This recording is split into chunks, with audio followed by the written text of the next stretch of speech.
So the 80s, a very distinct period, I think.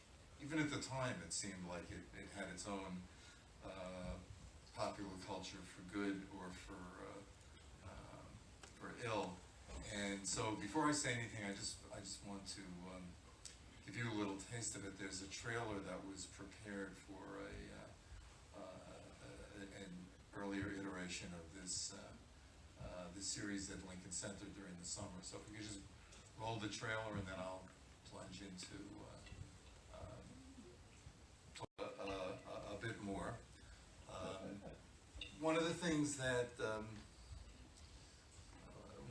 I have to grapple with when writing this book was to figure out, well, what were the characteristic or quintessential films of this period, because it's very convenient to see things in terms of decades, but of course there's something arbitrary about that. Although the fact that Reagan won the 1980 election and left in 1989, sort of means he's almost an exact contemporary of the decade.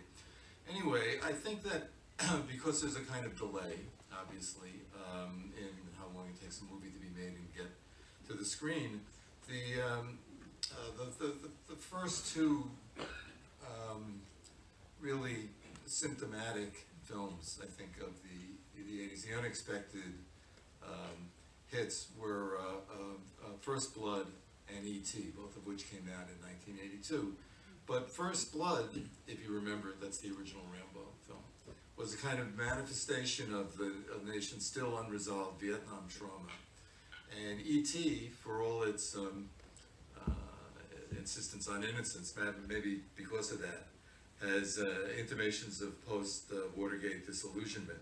So both of these movies, I feel, are rooted in an earlier zeitgeist. And then thinking, when can we say the 80s began? I mean, maybe it was on January 2nd, 1983, when the era's greatest pop star, Michael Jackson, released the second cut from Thriller, soon to become the top-selling LP of all time, an infectiously urgent song in which he chants while denies, "I am the one," in Billie Jean. Or maybe from another perspective, it was less than a week later when President Reagan lifted the Carter administration's human rights ban on military aid to repressive Guatemala, contributing to an undeclared war that raged in Central America during most of his term in office, and declaring, in effect, that we are still the one. Or maybe later that month, when normalizing the business and sexual shenanigans of a plutocratic oil family, the primetime soap opera Dynasty first entered television's top 10. They are the one. So all these things, I think, so we're into something new. Intimations of this era were also evident in February 15th, when the New York Times had a story acknowledging that where the president's aides had once been, quote, visibly alarmed at suggestions that he had given mangled and perhaps misleading accounts of his politics or current events in general, they no longer seem so. And if this sounds familiar, that's something to talk about as well. Reagan continues to make debatable assertions of fact, but news accounts do not deal with them as extensively as they once did. In the view of the White House officials, the declining news coverage mirrors a decline in interest in the general public. And then the article goes on to detail recent Reagan misstatements in policy matters, ranging from budget cuts to the increased spending to the state of Social Security, ending with a quote from unnamed officials that, far from misleading the public with half-truths or falsehoods, the president was simply trying to make a larger point. And this capacity to misrepresent the facts without consequence, so typical of Reagan's time in office, would soon come to be known as his magical Teflon factor. But Teflon suggested something more. The Carter administration lives in the world of make-believe. That's what candidate Reagan had declared in 1980. The rest of us, however, live in the real world. And the real world was now his world. That was the real world that we were in. So keeping that in mind, I think that for me, the first movies that were really kind of critiques of the 80s were appeared almost simultaneously in February 1983. One was David Cronenberg's Videodrome, and the other was Martin Scorsese's The King of Comedy. Very downbeat movies, both of them, although, you know, energetic, I mean, but basically pessimistic. And it's as if they were pondering the mystery of Ronald Reagan, as well as the impending arrival of George Orwell's dread 1984. And if you weren't around then, it's like you have to imagine that after hearing about 1984 for decades, people really were, you know, were wondering what was going to happen. You know, that was arbitrary too. So that both of these movies dramatize the nature of celebrity in the context of mass-mediated reality, which is something that Reagan brought forcefully to the center of our attention. Both of these movies were released by major studios, but neither was really a Hollywood job. I mean, Scorsese, however well versed in Hollywood history, was basically a New Yorker, and Cronenberg, a philosophically inclined avant-garde artist who took gross out genre films as his medium, was a confirmed Canadian. Still, their movies made Hollywood's traditional anti-TV argument, linking the medium to demagoguery, mind control, and madness, and also taking for granted Marshall McLuhan's theories that television was a technology for altering consciousness. In a way that's, I just say parenthetically, seems very quaint now, but that it was something that people were all too aware of then. And I would, you know, one of the Los Angeles Times did a special section in the 1984,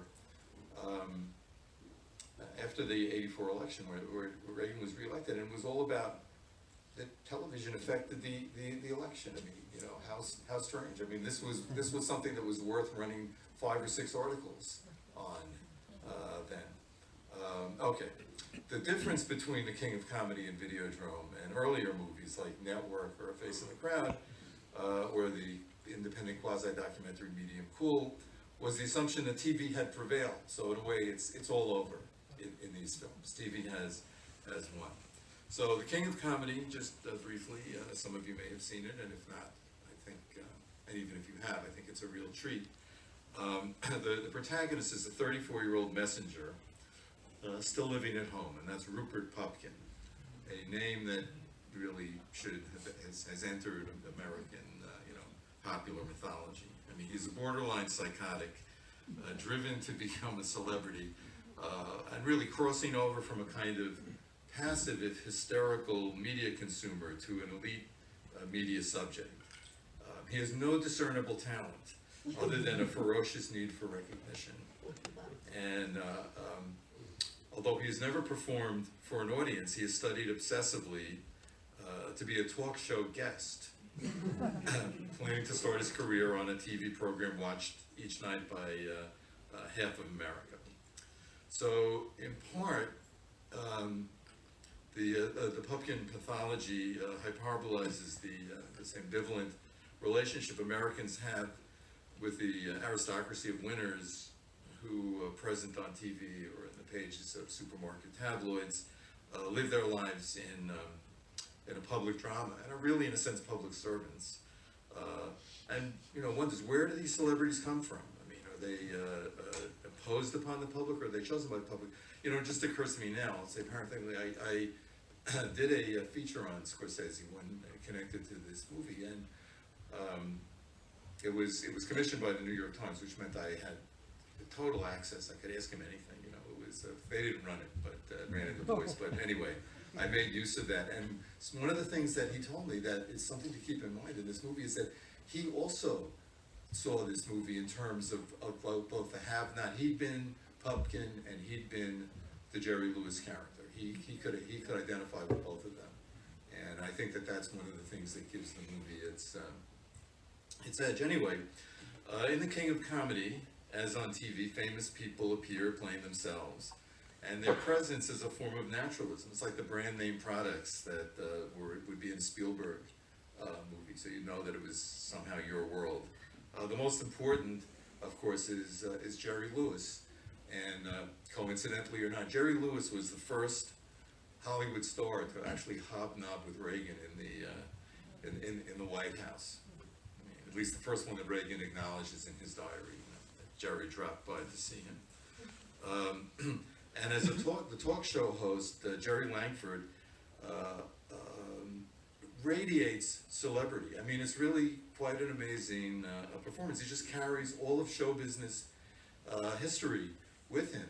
And when I was working on the book, I also realized that aside from Reagan, I could only think of two stars who were in the public mind from the end of World War II to the end of the 80s. And there was Reagan, there was Frank Sinatra, and there was Jerry Lewis. So, I mean, he is really a found object in this movie, and also playing the first serious role of his career, which turns out to be his brusque and exasperated self. Another privilege I had was seeing this movie at the Cannes Film Festival, and the audience was, they love Jerry Lewis. They did not like it. This was not a Jerry or Jared that they expected to see. I mean, we, having seen him on the telethons and so on, we're not quite so surprised, but they certainly were. So Langford unavoidably evokes Ronald Reagan, who, as you know, was nearly killed by an assassin who imagined himself to be Travis Bickle. But so does Rupert Pupkin, this mediocre comic who is brilliantly delusional. I mean, this guy is able to make his dreams come true. It's kind of scary. Nearly every scene in The King of Comedy starts as a potential fantasy, and the movie ends with this fantasy realized. Despite this, King of Comedy also aspires to be a form of naturalism, and I love the title. I mean, they're King and Comedy. These words really evoke the rituals and public theater of ancient civilizations. I mean, it's a very, a suggestive title, a connection between patriarchal authority and entertainment, or the rules that govern the social spectacles, and so on. So Pupkin, however abject he appears to us at first, in the end is a winner who imposes his personal fantasy on social reality. And, well, I don't want to tell you, I don't want to spoil the end, but let's just say that he gets the crown. He gets to wear the crown.